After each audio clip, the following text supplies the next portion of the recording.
flown a Viking with a VIP cruiser, have you? Absolutely not. No, I haven't.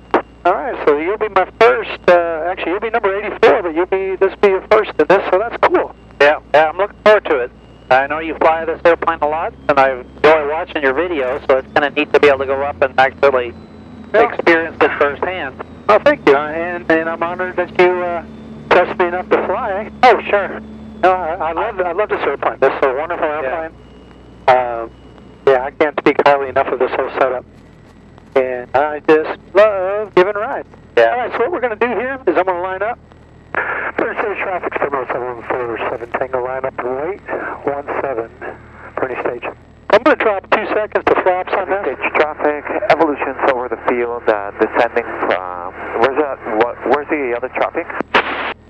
He's still on the runway. So I got 2 seconds of flaps. I'll do hold brakes, full power, and we'll get off as soon as we can with 2 people and half fuel tanks. Boerne Stage traffic, terminal 747, Tango departing 17, Boerne Stage. All the way in.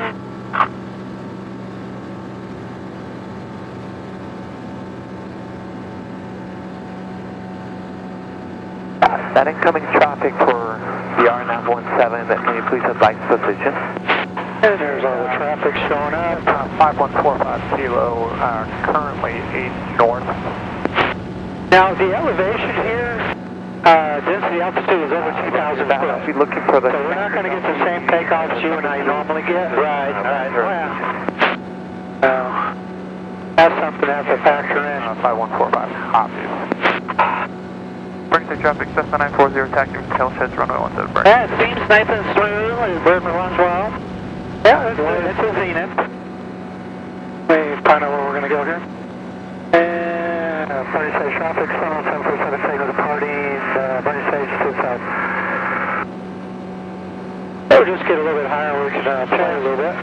So 5,500 RPM. Yeah, I'll take off to 55, 2 degrees of float, 2 seconds of flaps. Watch out for the birds. And try to climb around 70 to 75 ballpark. And I can do this all the way up till I run out of altitude. Right. Which you've seen my, let me turn this down a little bit. So you've seen my highest, and which was 17,995. Right, yeah. Got cold up there, didn't it? It got lonely too. I know, it took I think I remember it was like about an hour to get up there. Yeah. Alright, so here's what we do is once we get up to altitude, level off, I'm going to bring the flap fronts back up. And this is where I'll go into sightseeing mode, so I'll change the pitch down to cruise. I see. So you're just touching the pitch on that, huh? Yeah, the throttle stays in the whole time. Yeah. And all I do is adjust the prop. So we went from 45-ish or 55, and down to 34. Yeah. 3.7 gallons right now. And wow. you know, this is, and as I was telling another person I took flying today, let me see if everything moves around. I was telling them today, it's like, yeah, this is as slow as I can get with my prop and throttle as it is. But when I'm by myself and I'm just sightseeing, then you even I can drop it down to 3,000 and burn close to 3 gallons of fuel an hour. Yeah. You know, if your thing is you want to fly with a lot, What's your airspeed typically when you're like right economy cruise like that? about 100 miles an hour. That's still really respectable, really. For 3 gallons an hour, that's really good. Yeah. Well, 3.5-ish. And when I trim it all the way down into the 3,000 range, now we're closer to 85. That's what is that, slow speed stuff? You know, with 2 people, 3,200 and above usually seems to be the best because you can play around and you can climb and you can turn and everything else. And do that. So with you aboard, if you don't mind, I'll play a little bit. You like turns? Oh yeah, it doesn't bother me. Yeah. All right. So everybody likes good steep turns. Yeah. And as long as you stay, there's 1.6 Gs. Right. As long as you stay about 55, you can pretty much do anything you want. 55 miles per hour. You can pretty much do anything you want in this particular clip that I got, which is all fun. That traffic there, you see it? See it? Yeah, you're good. And he's done. Now we'll go. Yeah, I love ADSB. It's just so nice to know where everybody is. There's 1.5 Gs.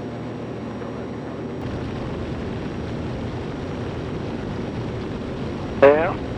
Hey, one of the things, people don't realize is, this is a cruiser. You could go somewhere in it. Yeah. But you could play like a stole all day long. That's why, personally, I really like the Cruzer, because that's the same thing. When I'm at home, I always jump in the Cruzer, because it's a great airplane to play with, but then you can actually go places. Exactly. Let's see, which way should we go? Should we go into the sun? I don't know. Let's see if they're not going into the sun. There's downtown San Antonio. Yeah, I see that. All right, so we're going to go this way where we're not in the sun. All right, so let me show you what, I don't know what you all play with in your plane, but full power, let me show you how this thing climbs. This is no flaps. All right, here's my speed, and I'll show you where it stalls. Right? Yeah, you're ridiculously high nose up, yeah, I know. 20s? Yeah. And there's the stall. Yeah, I know. Isn't that cool? And that's ludicrous. I know. Not going to happen accidentally, is it? No. You're not going to make a departure like that, I wouldn't think. You shouldn't. Yeah, no, exactly. Yeah, all right, so get the speed back here, get that angle of attack alarm off. So that's your AOA that does that, eh? Yeah, and I personally don't use it, so I haven't calibrated it, because it becomes annoying and then more than anything at that point. Well, that, and to me, you should fly enough to know what your plane is like. I agree. So this does all real well and stuff like that. Now, let's see what else. When I'm in at Exeter, Missouri, what I'll do with some people is I'll show them, okay, this is what it does with power on. Okay, now coming in for landing. Let's see, let me get everything set up for. So coming in for landing, you're going to have full prop, power back. So that's how you do it. You pull prop and then power back for landing. Well, actually, when I come in for landing, as you'll see, I'll actually do the reverse, but since we're doing something. But I'll pull the throttle, adjust the prop, put the power back in for my final. Okay, so we're going to be slowing down for landing. Flaps are coming down. Okay, flaps are down. We're below 70. Yeah. So I'll do my final around 70. I'll do my turn to the 65 to 70. And then when I rotate for flare, of course the power's all out at this point. Right. I'll be rotating for round out landing, around 55 coming in. Yeah. Okay. And with the VGs I've got on here, this is my stall. 37, 38. And it's just above it there, yeah. This is full back elevator. Yeah. That's nice. Fully dropping 1,500 feet a minute. Yeah. I wonder what that would feel like. Yeah. That'd be a solid landing. Alright, so then we go back into cruise. And one of the other things I like to do, any traffic around, make sure I don't see anybody. Yeah, I don't see, but I don't see down here, so. Yeah, okay, everything looks good here? Yeah. Okay, another thing I'll do, let's get some altitude here. This one I enjoy playing with. Now, I've taken this plane up to, in my area, to 12,000, shut the engine off, and I didn't start it till I was on the taxiway. I've got a 7,000-foot runway down there, too, to play with. And that's where I discovered that for every 1,000 foot on my particular setup, I can fly 2 miles at 72, 73 mile an hour glide. So that gives me a nice range of engine failure. And it's good that you practice that, because and you shut it right off. It's not throttle back. You shut it off, right? Well, I worked up to it. I throttled it back. Yeah. And then once I got comfortable with it, then I finally shut it off. Because it's a little bit different airplane when you shut it off than when it's throttle back, isn't it? It is. It does. Yeah, practicing emergency landings with just the throttle back is not the same as with the engine off. It's not the same. Right. It's close, but it's not the same. It's not the same, right? It's definitely not the same in here. And that's true. Psychologically, you're just getting ready. When you hear everything quiet, stuff, it's good practice. And that's why I appreciated when you were posting the Yeah, it's a different, and then you were doing your aborted takeoffs. That was kind of cool too to see. That was very educational, and the moral of that story was always be above your rotate speed, 55, so that you always have ability to flare. Exactly, exactly. So one of the things I like to show the people over in Mexico, Missouri, when I was taking them up for flights is the VIP, or not the VIP, but the Viking engine in this case, since it's liquid cooled, radiator, all that sort of stuff, I'm not worried about shock cooling, mixture control, which I don't have to deal with. So I was like, oh man, the runway, I'm going to overshoot it. No, I'm not. Right. Yeah. Just going to aim that sucker down. We're going to chase it. And then let me see your speed. You're picking up, but not too fast. That's good. 108, 110, 120. Yeah. And I'm not worried about shocking it. Right. Yeah. Yeah. I'm not worried about popping my ears at this point. So, yeah, you're going to make the runway. You're going to power it back up. Yeah. So you have such a huge range of safety with this engine, this plane, the performance, the stability of it, hands-free. Yeah, good demonstration. That's good. This is a great airplane for anybody to fly in. It's not the fastest, but damn if it won't do damn near anything you want it to do. Right. The visibility, as always stated, is amazing. You know, I was asked if I was to build another plane, what would I build? And it would be either this or the 650. You know, and the 650 only because of the speed. Right. This thing, it does everything I want it to do. Right. This plane, I've taken off at 232 feet. You know, in an emergency, you can land this tight without an engine. It's not required to have air going across it as long as you maintain, 55 miles an hour, you got a flare. Yeah. No, I like it. And it's pretty smooth. That engine runs nice and smooth. Yeah, and lift it all day. And you're actually higher than I normally run, so let's just slow that down. Okay, so that's more like it. And you'll be burning about 5.5 gallons an hour auto fuel. Yeah. And as you saw when I went to St. Louis, I went up higher, more efficient. And I went into the sightseeing mode, and was at 3.8 gallons non-stop to almost St. Louis.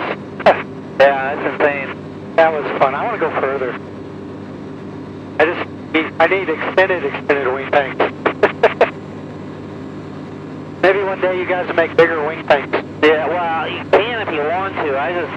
For most people, I don't want to do that because then they'll buy it and then keep their tanks full and then always have much higher weight on their airplane, Yeah, no, they're hurting their useful load by carrying too much gas. That's true.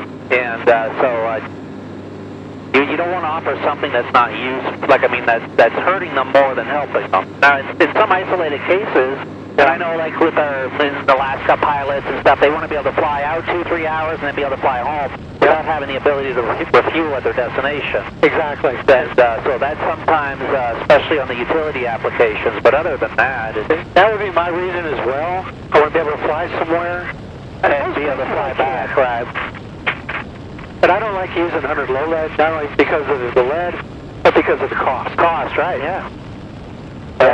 Yeah. And most of the places I fly to now, around here, I can get to or back, or like here with Bill, he brings fuel out to me when needed, so that works out great. Yeah. And your tint on your window, you like that? Oh, do you like it? Yeah, I do. I really do. Do you notice it? No, I really don't. And as you fly around, you look out, you look in, you can see your avionics. Oh, I'm climbing all on it. You're not transitioning from one to the other. Right. Yeah, that's true. That is true. I don't even feel like they're tinted when I fly. Yeah, absolutely. But when I fly in non-tinted airplanes, I notice the difference right off. All right.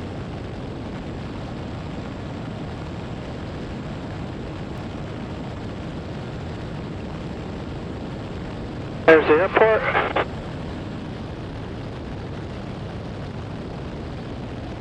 Alright, we got somebody there.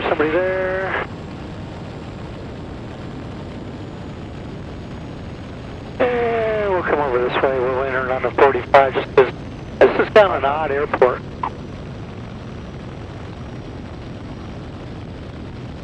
That's not a factor.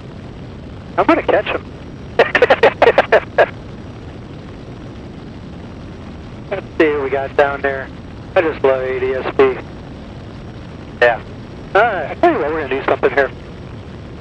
Boerne Stage, traffic terminal 747, take a linear on the right base, 17 full stop, Boerne Stage. There's my example, we're high and we're close. Right. I'm going to enter it in, huh? I'm going to enter in on the right base. So we're just going to go into position. I don't see any traffic in the pattern, so no, don't think we can shoot this. Alright, doors locked, seatbelt secure, all switches up. Yep. Temperatures are all good, no issues, no supercooling, nothing. Alright, flaps are all up, of course. And we're close enough to start powering into this dive. And the nice thing about a Zenith is you can also slow it down, you can crab it. Yep, that is just so versatile. It's a sports car.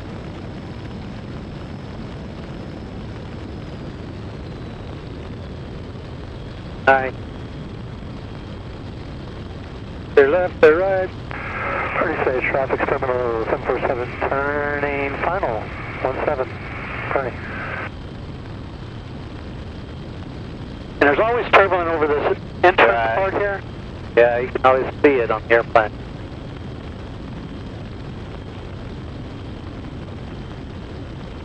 We'll just ride this runway out.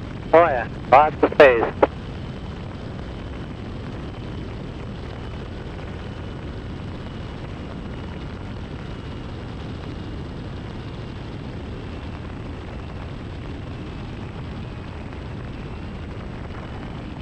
Prop is set for takeoff.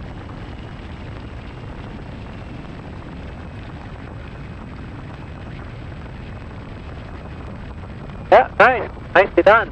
Thank you. And Roger, I'm on center line. You are. He made note of that on he always does. Yeah.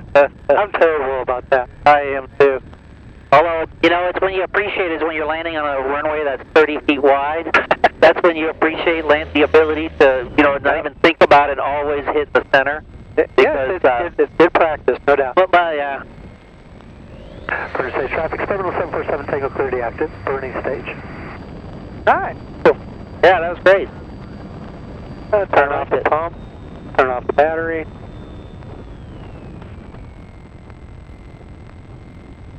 Yeah, that prop seems to work well, doesn't it?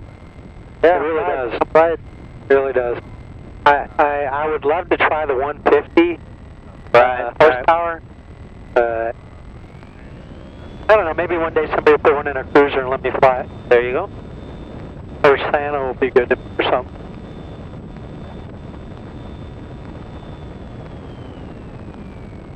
Yeah, this is a neat little airport too, isn't it? Yeah, I'm glad he's got a place to hang her. It's nice to have other people in the vicinity. Yeah, 2 hours is quite doable for these planes. Oh yeah. You know, so it's nice to have neighbors. And you know, it opens up a whole new world of playing. I like that. Exactly. And when we flew up to visit y'all, that was cool. You know, getting information. So thank you for flying with me, Sebastien. I appreciate it. Thank you for taking me up for a ride. My pleasure. I've always enjoyed, or I continue to enjoy watching your videos, so it's kind of neat to actually be in the right seat at least. I hate the right seat. Well, it doesn't bother me. Sometimes, you know, I get this chance to fly any time, so for me, being the left seat's not that special, but it's just being able to come up, check out an airplane that really works well, and you've done a great job with it, so congratulations. Proud of you. All right, well, we're going to call this one done, and I'm going to find the next contestant. There you go. All right. Thank you, brother.